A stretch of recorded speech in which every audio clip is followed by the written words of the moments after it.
I think Oda just cooked what might be the single most important, most insane flashback chapter in the entire history of One Piece, and I'm not even exaggerating. Forget everything you thought you knew about Rocks D. Xebec. This chapter, 1155, it's called The Rocks Pirates, and it changes the entire game. I mean, the man walked straight into the heart of Marigioa and came face to face with IMU. Yeah, you heard me right, and that's not even half of it. We've got a Roger versus Whitebeard level Haki clash. We've got the official names and introductions for the Rocks crew. We've got Elbaf.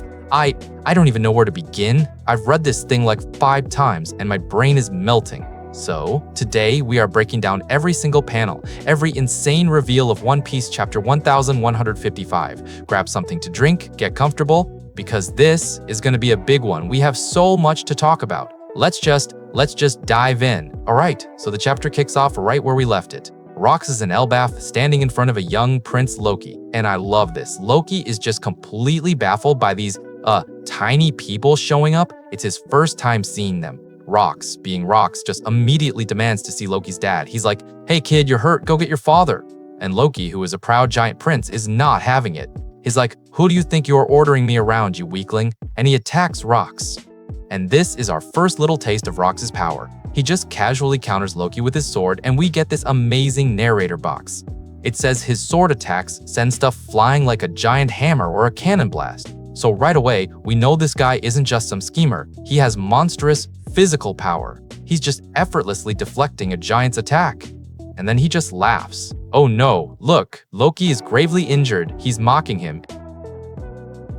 And just when you think we're getting an Elbaf flashback, Oda just rips the rug out from under us. Bam! Flashback. Within the flashback to the good old 8 years before this, so 48 years before the present. So we get to see soldiers at Pangaea Castle are panicking. 5 kings have been attacked and kidnapped by some big dude in black. And then we cut to the Room of Flowers, and Inu is just chilling there, and Inu's line is ice cold. "The lives of mere kings cannot be used as bargaining chips against Mu." Imu basically says, "Yeah, whatever, I don't care about them." And then guys, the camera pans and Rocks is sitting right there. He's just on the ground in the Room of Flowers with a pistol in his hand. Can you even process that? He didn't just break into Marigioa's, he broke into the deepest part of it. The place no one is supposed to know exists. And there's this woman next to Imu who looks like Gunko. I'm guessing a member of the Holy Knights or some kind of elite guard, but Rocks just ignores her. He's staring down the freaking king of the world. The narrator says he's an admirer of Davy Jones and that he knew what he couldn't do, which tells me he knew he couldn't beat Imu right then and there. But he still did it. He got in there just to make a statement, and he leaves with a promise. One day, I will come back here. This recontextualizes everything. His goal wasn't just to be king of the pirates, it was to be king of the world. He wanted to sit on the empty throne. And after that, Rocks has to escape Marigioa's now. And who does he bump into? Another giant, a young mountain beard herald, the future king of Elbaf. And they both think the other is an enemy. What follows is an epic double-page spread. They clash. And it's not just any clash, it's the Black Lightning, no-contact Conqueror's Haki sky-splitting clash. The same kind we saw from Roger and Whitebeard, from Luffy and Kaido. This is top-tier power on full display. The narrator says it wiped out everyone within 5 kilometers. And they're just introducing themselves while fighting. I'm Rocks, I'm Herald. It's the most badass introduction in history. And then the best part, after this god-tier clash, they decide to escape together. And Herald, this legendary giant warrior, asks Rocks which way Elbaf is because he's lost. I love that so much. It's such a classic Oda detail. It makes these larger-than-life characters feel, human. Herald tells Rocks he won't get involved with a villain again, and then just jumps off the red line. Rocks is just standing there shocked, like, this guy is crazy. The whole sequence is just 10 out of 10. We also learn that Rocks killed an admiral during this incident, which is why he got his first massive bounty. The guy's resume is just unbelievable. Okay, deep breath. Because now we're back in Elbaf 48 years ago, after the Loki incident, and we get another amazing double-page spread. It's Rocks and his crew eating with Herald and a bandaged-up Loki. And Herald asks them, "Why are you guys following this man?" And we get the official introductions. This is the moment we've been waiting for. First up, Shiki. And he's so perfectly in character. He says, "Follow? This idiot? Don't make me laugh. We are on our own."